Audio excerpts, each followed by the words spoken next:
here. Works.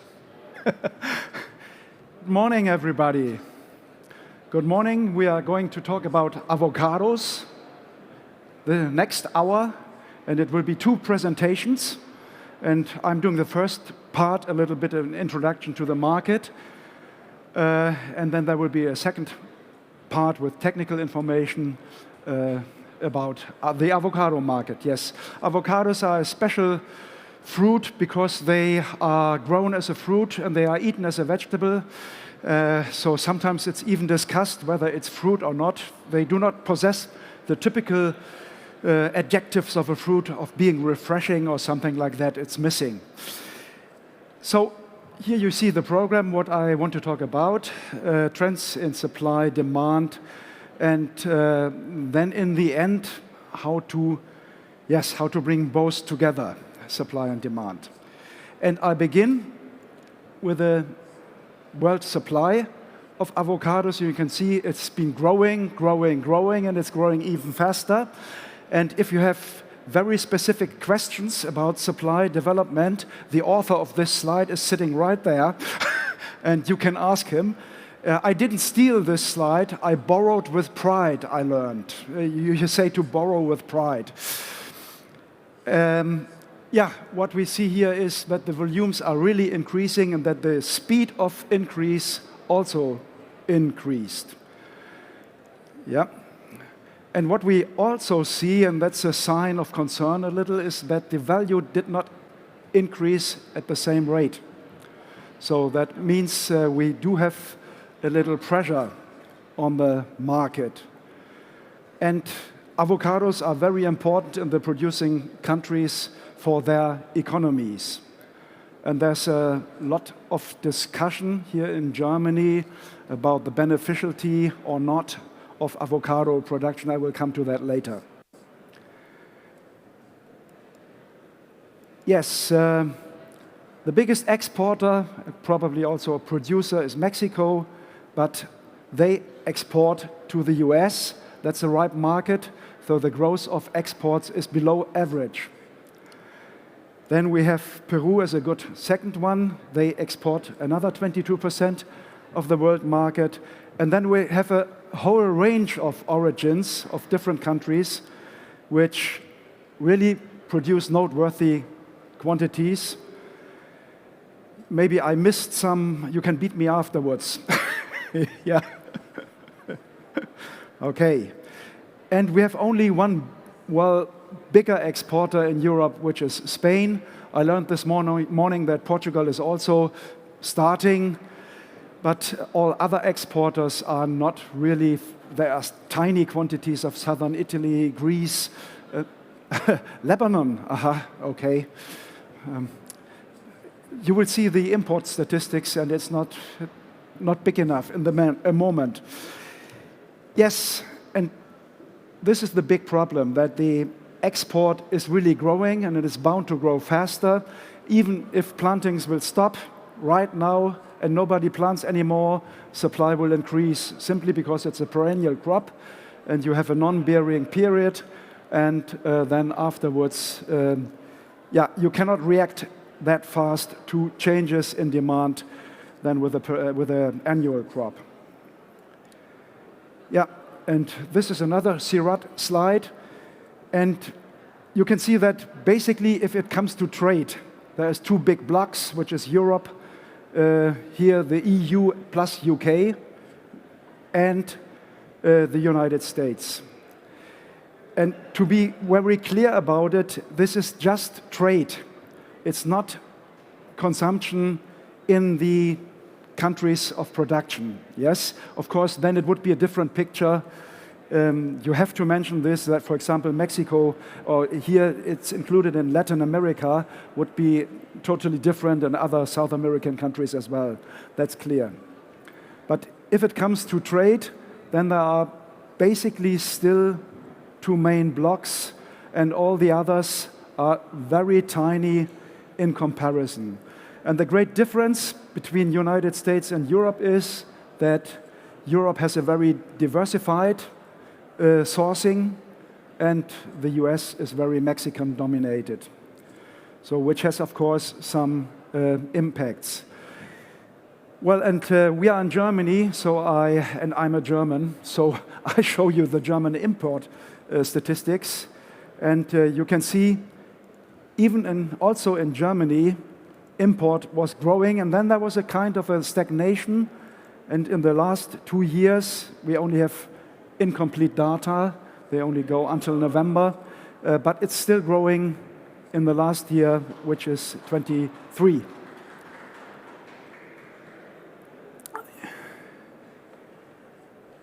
Yes. And of course, never forget, we re-export. If you see European statistics about trade, then always be careful, because one of the biggest exporters is the Netherlands, which is, of course, all just re-exports. There is no avocado grown in the Netherlands. Keeping that into account. But even here, in this gray part, there would be probably about 15,000 to 20,000 tons of Netherlands. The demand in Europe, the status quo, and I will refer mainly to panel data, which means it's not import minus export minus some losses, but it's what is bought by households, and it does not include out-of-home consumption. Yeah, you always have to be very clear, if you have different data sources, what these sources include and exclude. So on the next slide, we see the market size in euros of fresh fruit of different countries in Europe. And in fruit and vegetables, very often, or other markets, is that Germany is the biggest market.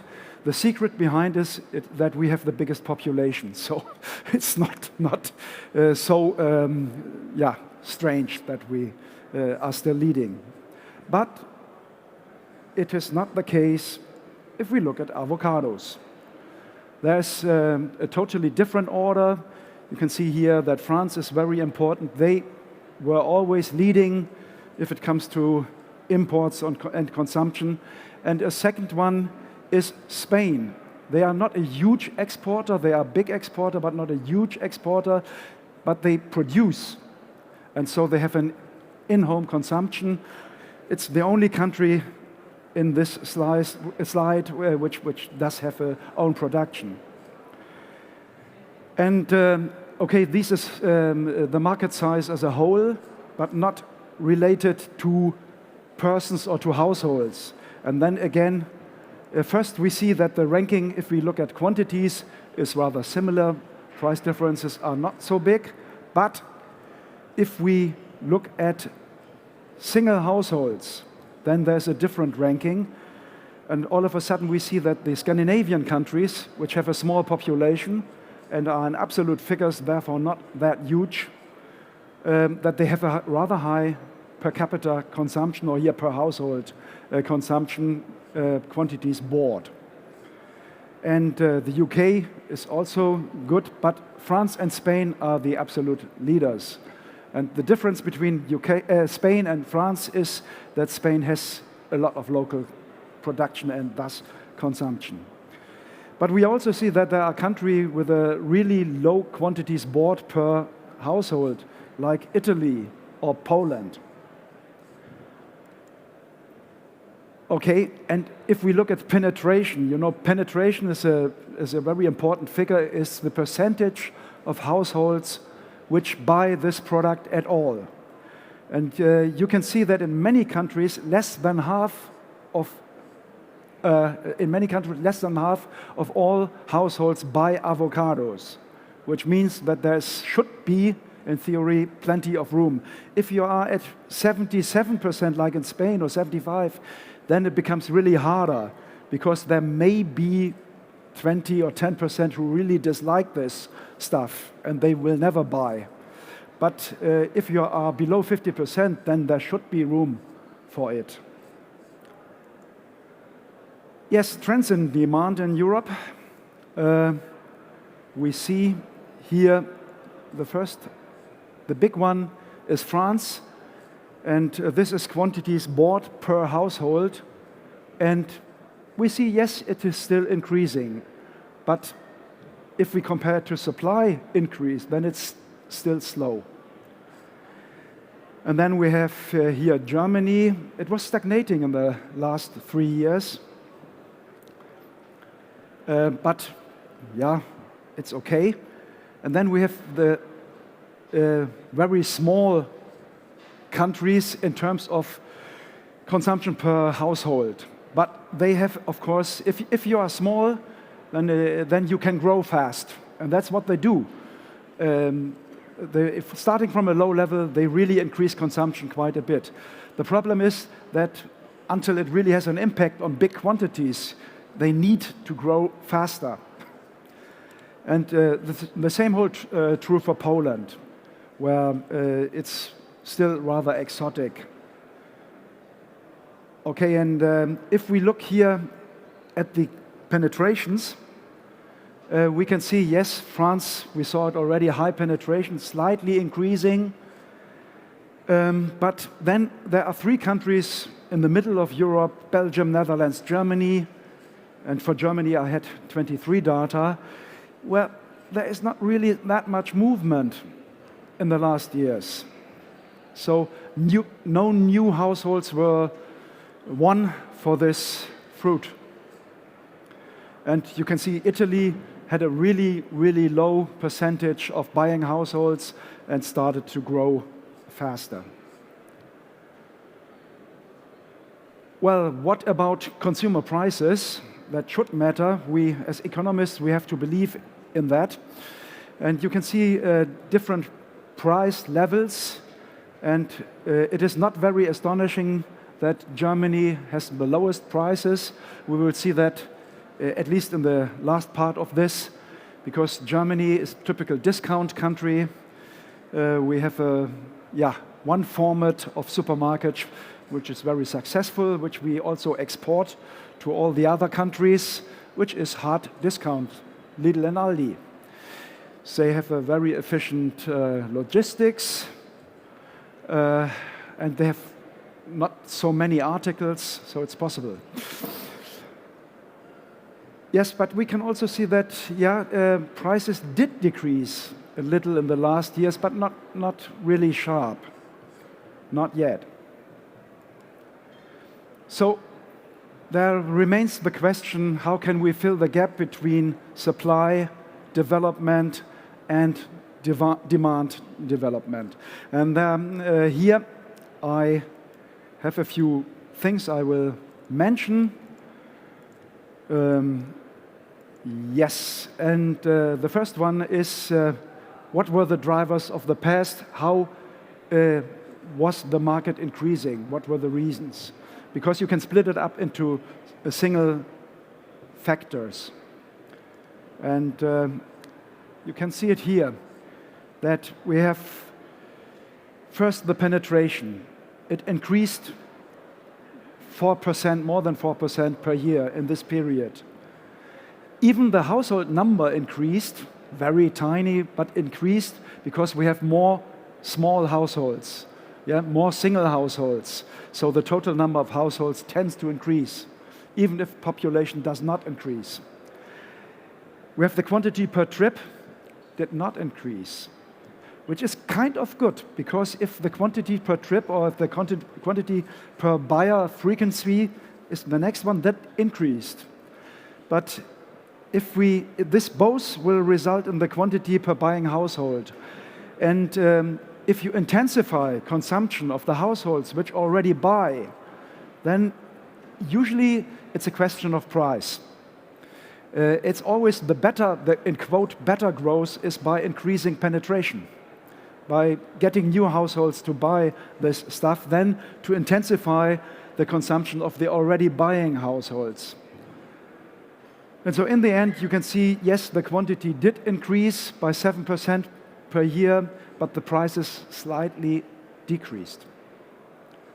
Now we look a little bit on the buyer profile in Germany. And the benchmark here is not the population. the benchmark should be fresh fruit, because it's normal that the fresh fruit consumption is a little overaged, a little elder than the population. Yeah? And we see here that should be, yes, avocados are young. It's really the clients are younger than average. And now I could ask you a question, is that good or bad? And you can answer me, it is good, and you are right, and you can answer, it's bad, and you're also right. But it depends on your assumption whether you have a life cycle thing or you have a cohort effect. If you believe in life cycle, then your hypothesis is that people change their behavior, their buying behavior with age. So if people get old, then they will buy avocados. If we believe in this, then it's a good sign because our population will be overaging. We have less young persons, it will be always more elderly persons. But if you believe in the cohort hypothesis, then you say the habit formation is such that what you buy as a young person, you will eat it during your life. And then all the following cohorts will also be intensive users. And then you have a good. In theory, of course, it's always a mixture. But I have now 40 years of experience with this. And it was in the past always, if you had a young customers, you had the higher growth rates. So this cohort effect tends to be the more important one. So I dare say it's a good sign to have younger than average customers for your prospects. And the other thing is that avocado buyers are richer than average. Because, yes, if you compare it to other fruit or vegetables even, they have a comparatively high price. Yeah. So it's not very astonishing. We have here the highest proportion of households with a net income of over 3.5. Yeah. And yes, this is what an economist wants to show, that you have a price-quantity relationship. I have to admit it's a little bit fake, because I just took the last 9 months. If I would have taken more months, you would have seen a cloud not moving in any direction. But given all things constant, then you really do see a price-quantity relation. The problem is you have so many other factors. For example, a movable feast like Easter, then it's either March or April, which is benefiting, or you have this upward trend generally, which confuses this. If you have more data, you would have to detrend them. It's possible. You have to do many tricks to have in the end, you need a multiple regression with different factors to see and separate the price effect. But I think these were the last 9 months, and it's the real bought quantities, and you can see that there is something like an effect. Yes, I mentioned Germany, discount country, and until 2017, you could see that the market share in the quantities bought of discounters was increasing.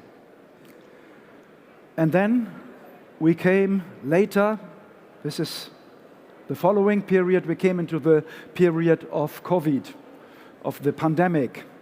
And then all of a sudden discount lost, because it's not much fun shopping at a discount. And if you do one-stop shopping, if you don't want to go to different stores, then you prefer to go to a full assortment supermarket. Yeah, because you get everything there, you get a higher quality, and because during the pandemic, the possibilities to spend money were rather limited. Out-of-home consumption was down, it was closed, lockdown. Many activities which you would do in your free time were not possible.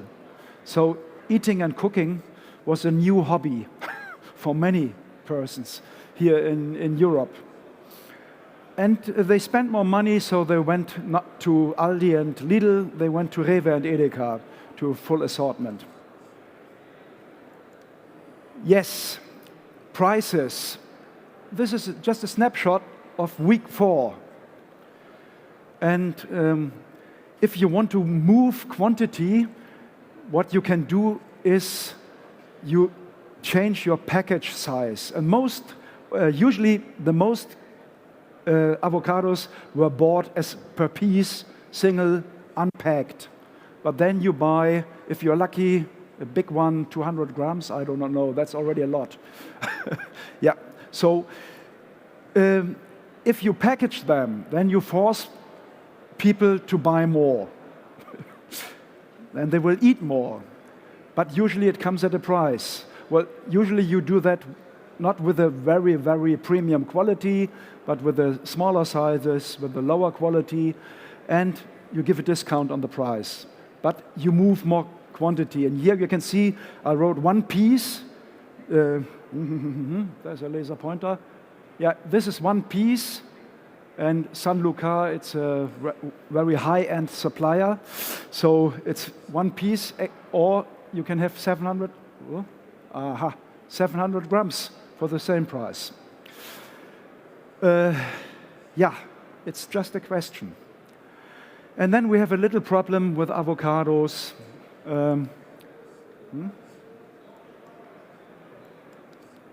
Next, I'm doing something wrong, doesn't like me. Yes, during in social media, in the press, and always, a few years ago, there was a first article that avocados are very harmful for the producing countries. They use too much water.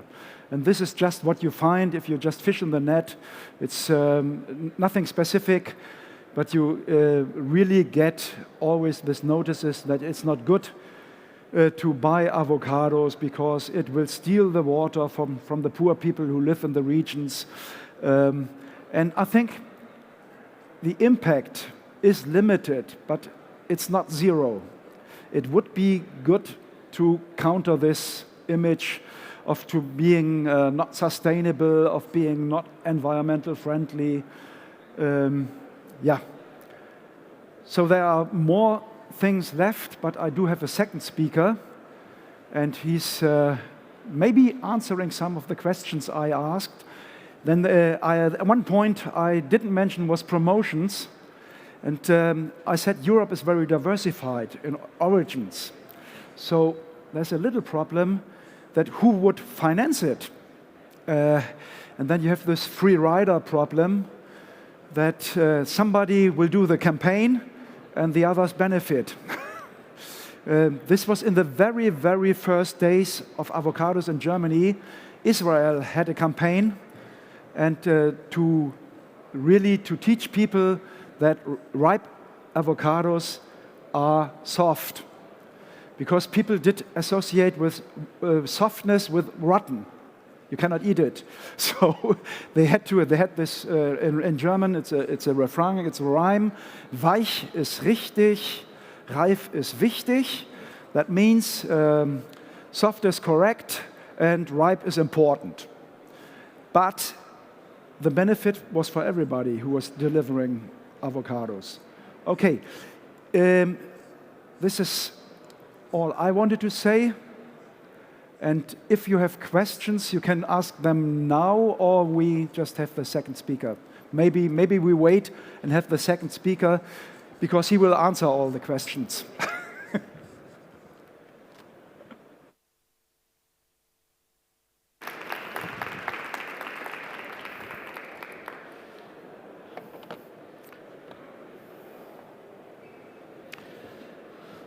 So I have a question for my colleague. Hello, I'm Antonio Lizano, and I'm from AgTools. So my question is, can we increase the demand of avocados in Germany by perhaps training the halal restaurants to have avocados in their menus? There's a large amount of halal restaurants in Berlin, so that will definitely increase the equation. So we're going to talk a little bit about avocados, so this is some of the topics I'm going to be covering. So we have a little bit of the U.S. avocado market demand because it is the largest importer of avocados and consumer of avocados. Also, how the Mexican green gold plays an equation, to supply demand. How the Colombian avocados is progressing in the market, and you guys are going to see how that ties into Germany. And we're going to cover a little bit of the phenology phases of avocado, sustainability facts, and then we're going to do a little summary. But first, I walked around the event and picked up, some different things. So this is a Hass avocado, and I'm sure all of you guys are familiar with Hass avocado. But this is a tropical avocado that is being supplied also into the market. This is, coming in Germany is consuming both of these products. So this is very good distinction, to have, and to understand. Huge, smaller. This one lasts a little longer. This one's got, both of them have good flavors. They're excellent products. So just want to put out there. But also, as walking around, I found other things, that they were presenting. So this is a cream, it's really good stuff, body polish, and they make it out of the seed of the avocado. This is fantastic. So we see oils of avocados, we see different things, consumer products, but also we're seeing this stuff coming out. This is fantastic because it creates a bigger demand.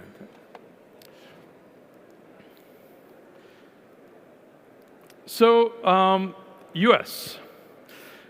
We see a large consumption of avocados in the U.S. and where's it coming from? Majority is coming in from Mexico. Mexico is the supplier of the largest demand of the country that's consuming the most avocados.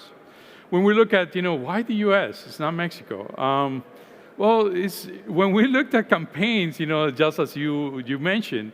At the time, back in the days in the 70s, they did a campaign about avocados. And one of those things that they discussed is, hey, let's increase it, let's put it in salad, let's put it, and they started going on. They found out that there were a lot of Mexican restaurants. So they started putting more avocados in their menus. They started creating commercials. They created the demand. So it is nothing that was there's nothing better than training your consumer, and that's what they did. Avocados of Mexico at the time, took the leadership on that, and they did a good job. And then came avocados from California, and and other groups, that started, adding the creating the demand. So that's why we're seeing a large amount of consumption there, but we see that Mexico is still leading the supply for the U.S. market. California is coming in second. They have, of course, the production of avocados for California. It is from the end of June to about August. So they can only produce, for that time, and they really need to have, other parties, to really supply the rest of the year. Why? Because now avocados are consumed the 52 weeks of the year, and that's the best opportunity that we want for any of our products, to be consumed in 52 weeks. Peru is coming in third, and then Dominican Republic, we see Colombia and other countries, that are following after that. Perhaps, the percentage is a lot smaller, under 1%, so they were not represented in the slide. So when we look at the 7 years comparative, and I'm just gonna put a little bit of this thing so you guys can see. We see that there's a seasonality with the avocado. So we see that there's a big peak in February. So what happens in February? Why there's such a high demand?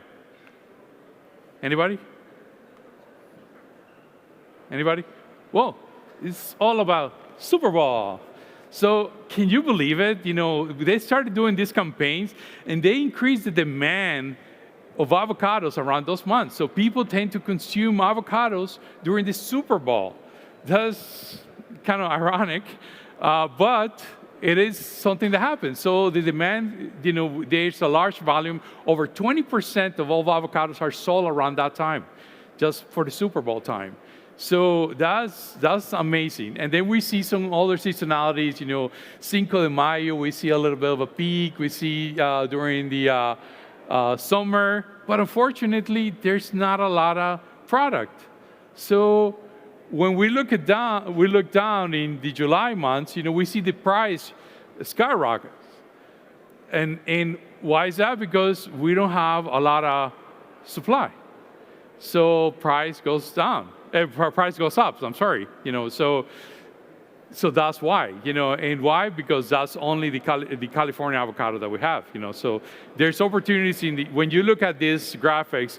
That's where you find opportunities that perhaps your product can actually fill in and come in when there's a high price with product that there's a demand that needs to be fulfilled. So that's what we're seeing here, and we're seeing that pattern repeats itself. In 2022, we see it in 2019, 2017, and we see it in the other years as well. So this is a little bit of what's going on, the volume that is coming into the U.S. and in some of the custom comparatives. So once again, we're seeing here how the volume is in those months in the U.S. And then we see some other emerging countries, that are starting to fill that need in the market, around those months. So now let's talk about other countries. So we have avocados from Colombia. What is important about avocados? There are two things: heat and water. That's it. If we have heat and water, we can grow avocados anywhere. So we see that Colombia, that is one of those markets that is starting to explode in the avocado industry. We're seeing that they have favorable climate conditions. They also have a high demand for market accessibility. That's water. They have agro diversification, and that's pretty good, enough, to really make them a good exporter for avocados. We're seeing that Colombia is starting to export to the U.S., and we see some projections. And I guess it's not changing here. Sorry. So we're seeing some projections in there for the Colombia market. We're seeing growth year over year in the last 3 years in the Colombia product. And that's something that is being consistent with avocados from Colombia. But how is that happening with other markets? So when we look at the 5-year comparative, we're seeing that volume that is growing. But when we compare what is happening in other markets, like Germany and Spain, they're starting to show up in the table. So we're seeing Colombia showing up. We see Peru, that is the largest exporter for Germany, and also the same thing with Spain. And we're seeing other countries, starting to be represented in there. So just like Colombia, that basically wasn't there 3, 4 years, 5 years ago, they were just introducing the product. Now we're seeing growth. And there's other countries. I walked around the event. I saw people from Kenya selling avocados. Incredible product. They have heat, they have water, and now they're starting to create on demand. They're also important when we look at his charts. He talked about Kenya having representation in the German market. So we're seeing more of that over and over.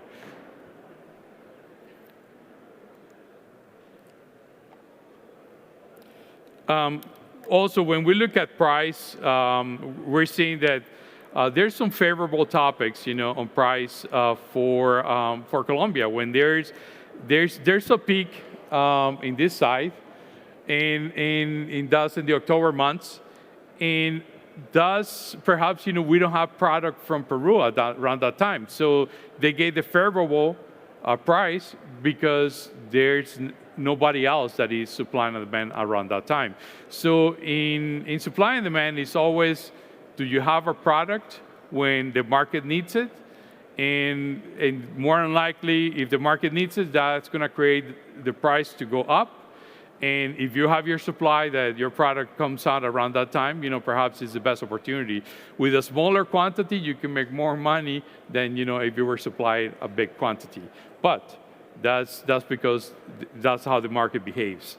And then we're seeing how Peru is a big dominant for the German market, and how Colombia is starting to make wave into the market in the specific areas or months that the Peru market doesn't have any product in Germany, or has a small quantity of product. So it is important to understand, the phenology and also the weather patterns, that kind of grow, what happens in regions. One of the things, that producers have to watch out for is what is the predictive model, in your farm in the next 15 days. Are you going to have some disease? Are you going to have do you have to watch out for the weather?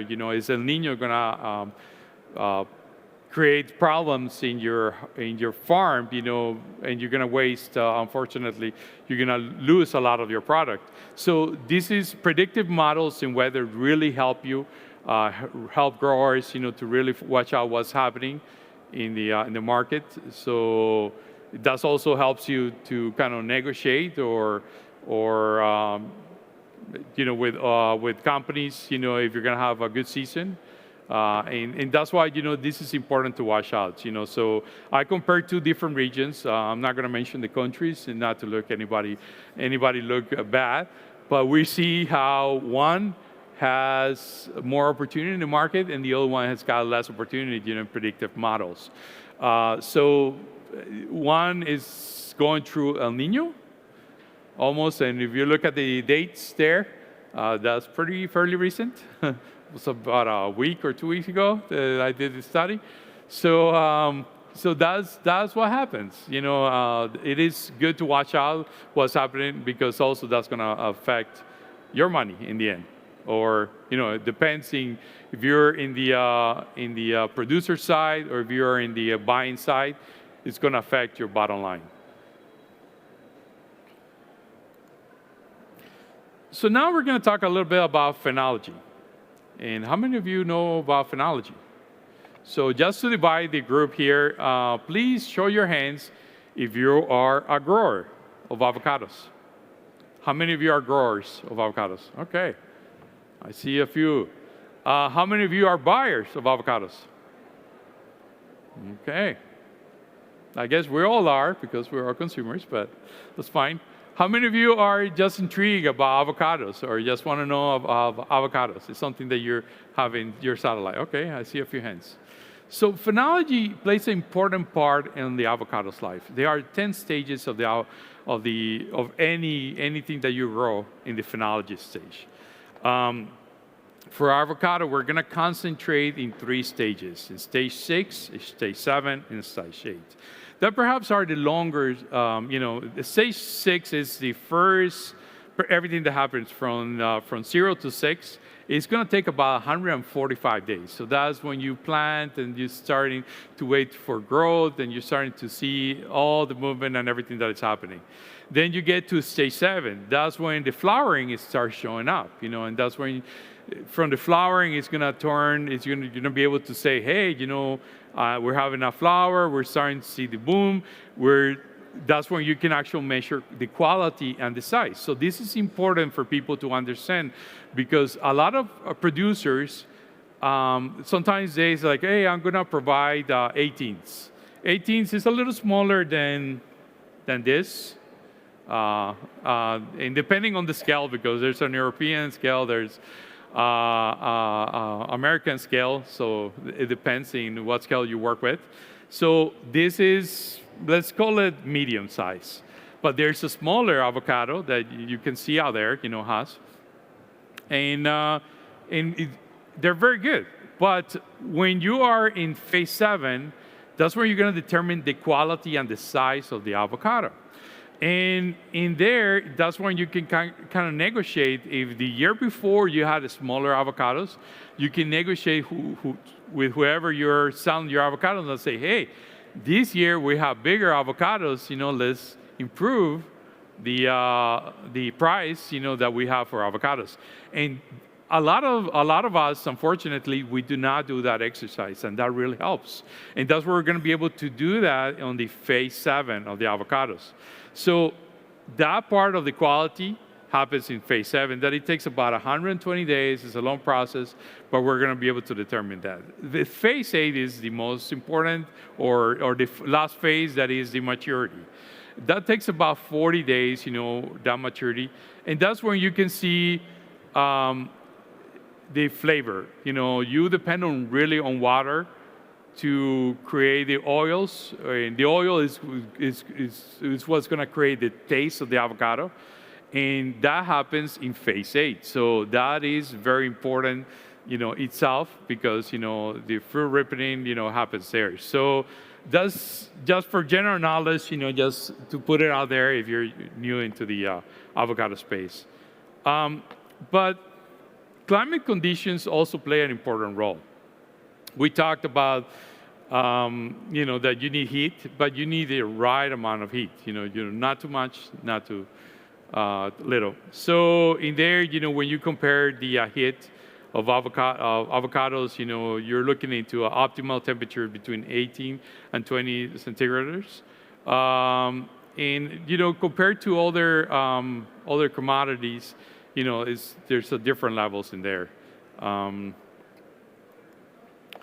In forecast, it's always important to do the forecast to see what's coming ahead. So that's something that we just compare two regions, but it's always good, when you're in this space, to kind of continue to do that, and that's for any crop that you have. And now we're going to discuss a little bit of sustainability. So he mentioned, how much water does it take to grow an avocado?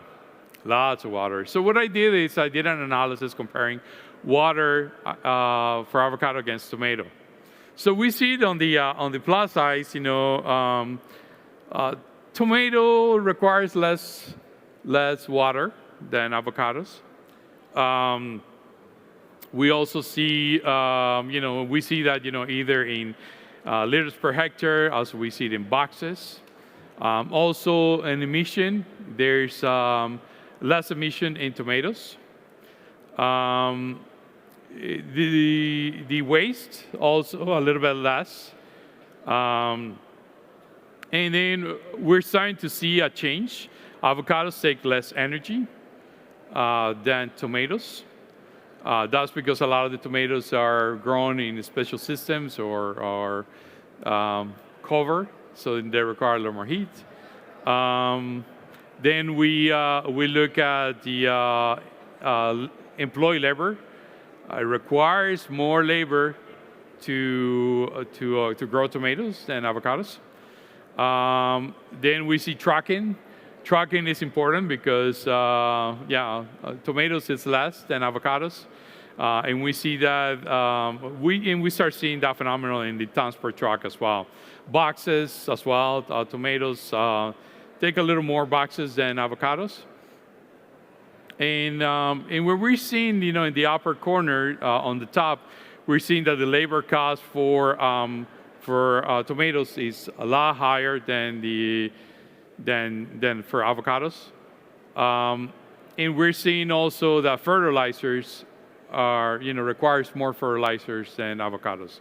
So it is hard, when you're discussing some of these topics, what's better? Yeah, it is water. There's a lot of different things, labor that you have to also take into equation. Sustainability is something that, everybody wants to have an answer. But in the end, we also have to look at, what is good. We know that avocados are linked to 25 nutrients, food nutrients. And it is, by some experts, they call it the perfect food. So, yeah, it does require more water. But, like we mentioned, he started saying that avocados are berries. This is the most consumed berry in the world. So it's not strawberries, it's not blueberries, sorry, it is avocados. And and we have to look at for the great nutrients that bring into our system. So yeah, that's sustainability.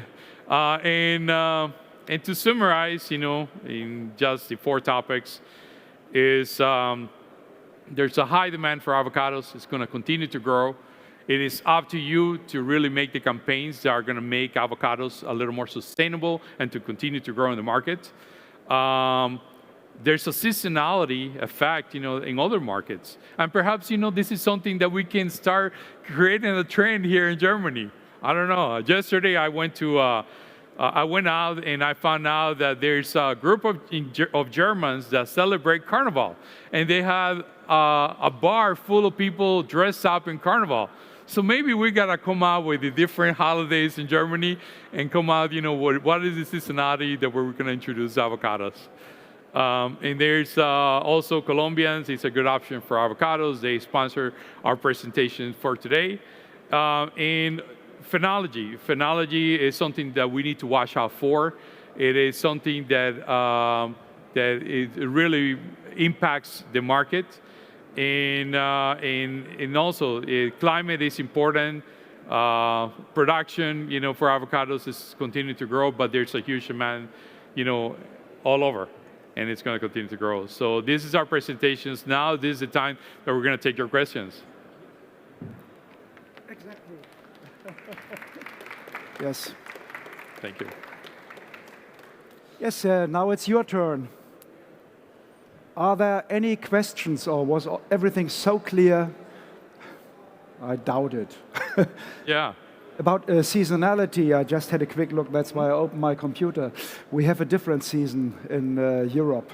The weak months are October, November, something like that, in quantity, but not in if we look at values, then it's a longer summertime where we often have high quantities but low prices. Really? Yeah.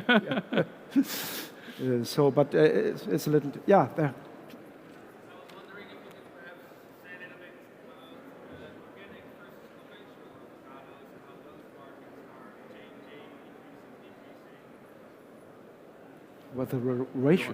Yeah, increasing, decreasing the markets, how this is changing, here in Germany or organic parts. Organic, yeah. Okay, avocados, I didn't look at it. I have to admit, tomatoes is a bigger part, yes. As far as I know, organic avocados are not a big issue, not a big item. If we look at organic fruit, the biggest one is bananas. Yeah, that's clear. And then we have apples, then it's the homegrown, and then it becomes very small. So it depends. The market share of organic always depends a little bit on the difference in production costs, whether it's easy or not. Mm-hmm. And forgive me, I'm a German, we grow no single avocado. I know, but that we have a high share, for example, in vegetables and carrots, because it's easy. They are not demanding much nitrogen, they have no major problems in diseases. So then you have you don't require a much higher price. Little, yes, but not a much higher price. And this would be also a question in avocados. Yeah, and that's, the U.S. is a little more trained on the organics sector. We're seeing an increase in demand in the U.S. We're seeing that there's a lot of companies that are requesting more organic, but there's still a trend. Unfortunately, the associations of avocados, whenever they promote product, they promote the avocados. They don't make distinctions, so that also is creating a factor. So we're seeing growth, but in very, very small percentage, than the rest. We already saw that avocados they use less pesticides or fertilizers than other products. So that's also a key element. But they're still consuming avocados, but yeah, it's a smaller percentage. I can, afterwards, I can answer your question. In our app, we have that answer, so I can get together with you and kind of answer some of that. Yes, you can also, if you want, I can look it up. I just don't have. It's not very important, but It's a small percentage growing. Yeah. Yes, we have a figure on that. Generally speaking, the part of organics in fruit and vegetables, it increased during the pandemic. If we look at figures from retail, yes, because out-of-home consumption moved to in-home consumption, and in out-of-home consumption, we have an extremely low share of organic. It's very price-sensitive markets. So all of a sudden, the consumer had the choice, and he could choose, and then they did choose organic for a while. But then we had the opposite effect. You know, we had invasion of Russia and Ukraine, we had uncertainty, we had inflation, and all of a sudden, all these, in quotes, more expensive articles, premium articles, they suffered more than the rest. He mentioned something earlier in the presentation about avocados, you know, where in the supermarkets, and he showed the slides, you know, pictures. I actually went to the supermarket, and I went to Aldi. One small avocado, smaller than that one, was 99 cents of a euro. That was like, wow, that was a lot. And then I went to another store, a little more premium, you know, from the same company that owns Aldi. And wow, it was a little larger, not like the Jumbo Tropical that I showed, but a little larger than the other one. And it was $2.30 just for one. I was like, oh my God, this is insane. Yes, I saw a hand there.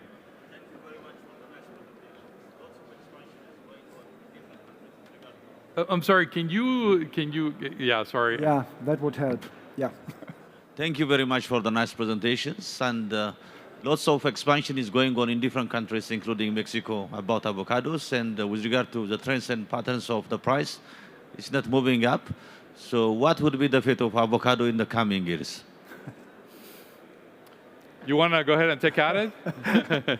Well, I have to look where the exit is, so I have to run fast. No, I don't see any other solution to this than that prices will be under pressure. Because if you really want to, if you want to increase consumption, then at least compared to the normal budget, then the price has to go slightly down. If we really want to increase it to that heights. Yeah. So we just like any product, we see more consumption that's due to many different things. You know, one, people are starting to eat a little more healthy. They're starting to, you know, have, they want to be a little more kosher with their, you know, the consumption products. So that's going to continue to grow, but unfortunately, it's going to create waste. It's going to create, you know, some other damaging things. It's about balancing, you know, and kind of the production areas around the world need to create a balance on that. We're seeing, you know, what it takes, but also we're seeing the great good that it does to our body. So yeah, that's a really hard question, but yeah, it's a bigger platform that needs to answer that. Yes. The microphone, please. Yep. I have a question about the platform or app that you mentioned where you can see the phenology and a prediction about... Yeah, so that's a great question. What so, that app or... Yeah, so there's some flyers that I put over there in that table. Please grab one of those, scan the code, you know, fill out the information. At the end of my presentation, and I never put that slide, also you can take a picture of this QR code. You can go ahead and find more information, and I'll be happy to give you a demo of the application that's got a lot of sustainability information, you know, about everything in the market. And that's not just for avocados. We have it for a lot of commodities, you know, pretty much anything in the vegetable and fruit space. So please fill it out, and yeah. Yes, and a little more commercials then. If you want a deep insight into the market, of course, we do for money also a little more. You have the presentation, there's my email, the email of a colleague, just ask. We can do a lot more. We can do it on a weekly basis. We can do it on per retailer quantities and stuff. Yes, of course, yes. I know there's a reporting here. Is there anything that He can answer for you. Yeah. No. Yes. The microphone. Yeah. I saw all the presentation, very good. Thank you very much for all the information. And maybe my question will be redundant, but what do you think about countries that are beginning to also grow avocado and start doing some little exercises of exporting to Europe, for example, Ethiopia? Very low volume and they want to be here, but what do you think about it? Well, I'm going to take a first shot at it if you want to go ahead and close it. So we're seeing a huge demand. You just have to look for the right continent that will have an opportunity for you. We're seeing that Europe has got some windows. When we look at the pattern, what's coming into Germany, we saw Colombia and Peru.